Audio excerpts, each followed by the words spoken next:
अपमान। अरे क्या बताऊं यार, मेरी जेठानी तो हिंदी मीडियम से पढ़ी है। रहन सहन भी बिल्कुल बहन जी टाइप। दिन भर घर के काम करके मेरे सास ससुर को मस्का लगाती रहती है और वो भी उन्हीं के गुणगान करते रहते हैं। जब देखो तब हमारी बड़ी बहू प्रिया साक्षात लक्ष्मी स्वरूप है कहकर सब उनकी तारीफ करते रहते हैं। मुझे तो डर है कि कहीं वो अपनी चिकनी चुपड़ी बातों से सारी प्रॉपर्टी अपने नाम ना करा ले, क्योंकि वो तो उनके साथ ही रहती है। अनीता ने अपनी सहेली से फोन पर बात करते हुए कहा, अच्छा ये क्या बात हुई भला? तू नौकरी करती है, जब भी आती है सबके लिए महंगे तोहफे लेकर आती है। सबसे ज़्यादा सुंदर नौकरी करने वाली बहू है। क्या उन्हें ये सब नहीं दिखता? सहेली ने कहा, नहीं यार, ये सब नहीं दिखता। उन्हें मुंबई अपने साथ लेकर आई थी एक बार, लेकिन कहते हैं उनका मन ही नहीं लगता। जाने दे, जो उनकी मर्जी करे वो करे। चल रखती हूँ फ़ोन। अनीता ने कहा। प्रिया और अनीता दोनों जेठानी देवरानी है। प्रिया को अंग्रेजी बोलनी नहीं आती थी, लेकिन थोड़ा बहुत समझ और पढ़ लेती थी। इधर अनीता अंग्रेजी मीडियम से पढ़ी है, नौकरी करती थी, तो वो हर बार प्रिया को ये जताती कि अंग्रेजी में लिखा और पढ़ा होना जैसे कोई बहुत बड़ी बात है। इसलिए वो हर बार प्रिया का मजाक बनाती, जिसके लिए उसके पति अतुल ने भी उसको बहुत बार समझाया, लेकिन वो किसी की सुनने वाली कहाँ थी। अनीता का यूं बात बात में व्यंग करना उसकी सास कमला जी और ससुर किशोर जी को बिल्कुल नहीं पसंद था, क्योंकि प्रिया स्वभाव से मधुर और व्यवहारिक थी। संस्कृत से आचार्य की पढ़ाई पूरी करने वाली प्रिया को अनीता फूटी आंख भी पसंद नहीं करती थी। अनीता कुछ दिनों के लिए ससुराल आई हुई थी। एक दिन शाम को घर में सभी मौजूद थे। उसकी बड़ी ननद रानी भी उससे मिलने घर आई हुई थी। तभी अनीता ने देखा प्रिया के हाथ में अंग्रेजी की किताब है। उसने सबके सामने प्रिया के हाथ से किताब लेते हुए कहा, भाभी, आपके हाथ में अंग्रेजी की किताब? तब प्रिया ने कहा, हाँ, वो रानू की है। वो कुछ पूछने आई थी मुझसे, उसी को पढ़ाने जा रही थी। तभी अनीता ने व्यंग करते हुए कहा, भाभी, पहले खुद तो पढ़ना सीख लीजिए, अंग्रेजी तब तो पढ़ा पाएंगी, वरना बेचारी बच्ची भी आपकी तरह ही संस्कृत से आचार्य ही होगी। अनीता की बात सुनते ही वहाँ मौजूद सभी को बहुत गुस्सा आया। तभी रानी ने कहा, अनीता, ये क्या तरीका है घर के बड़ों से बात करने का? तब अनीता ने बात बनाते हुए कहा, अरे दीदी, आप तो खामखा नाराज हो गई।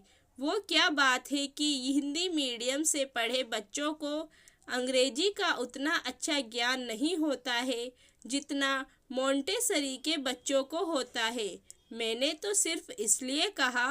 रानी ने कहा, अच्छा, तब तुम्हारी सामान्य जानकारी के लिए बता दूं कि मैं और बड़े भैया दोनों ही हिंदी मीडियम से पढ़े हैं, लेकिन हम दोनों ही अंग्रेजी बोलना और पढ़ना लिखना बहुत अच्छे से जानते हैं। अंग्रेजी जानने के लिए अंग्रेजी मीडियम से पढ़े होना जरूरी नहीं, समझी? तब किशोर जी ने कहा, अनीता, किसी भी भाषा का ज्ञान होने का अर्थ ये नहीं कि आप उसके घमंड में संस्कार भूल जाओ।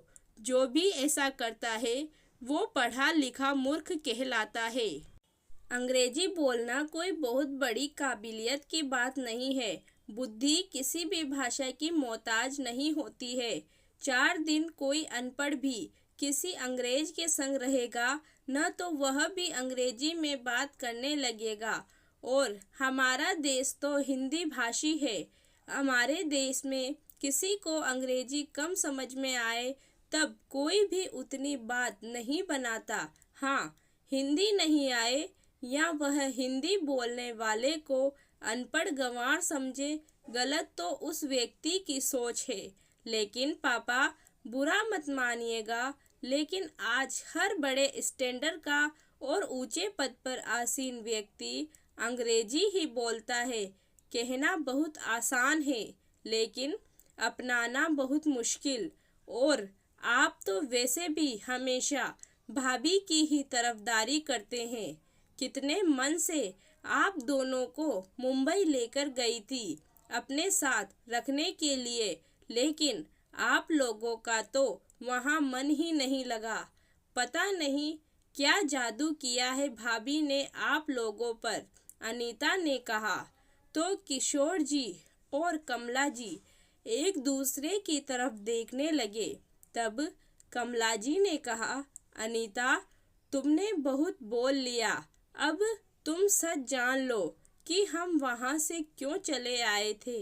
ये बात हमने कभी किसी को भी बतानी की नहीं सोची थी, लेकिन तुम हर बार इस बात का ताना देती रहती हो, तो अब ये सच तुम्हारे साथ साथ सबको पता चल जाएगा। किशोर जी ने आंखों के इशारे से बात ना बताने का आग्रह किया, क्योंकि अतुल को दुख ना हो सच जानकर और दोनों पति पत्नी के बीच कोई खटास ना आ जाए। लेकिन कमला जी आज चुप नहीं रहने वाली थी। उन्होंने कहा, नहीं जी, आज बोलने दीजिए, ताकि ये हमेशा का ताना तो बंद हो। बहू, तुम हमें लेकर तो जरूर गई थी, लेकिन तुमने क्या किया था?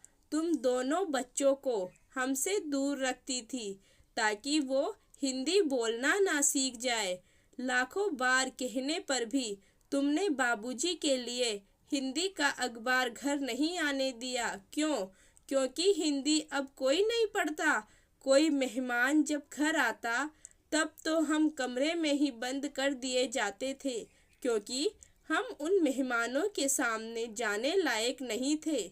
जब भी तुम्हारे बाबूजी टहलने जाने की बात करते, तुम हमें सबसे पहले यही कहती कि बाहर जा तो रहे हैं, लेकिन किसी से बात मत कीजिएगा। और उस दिन जब अतुल ने घर में पार्टी रखी थी, तब तुमने उससे झूठ कहा कि हमारी तबीयत ठीक नहीं।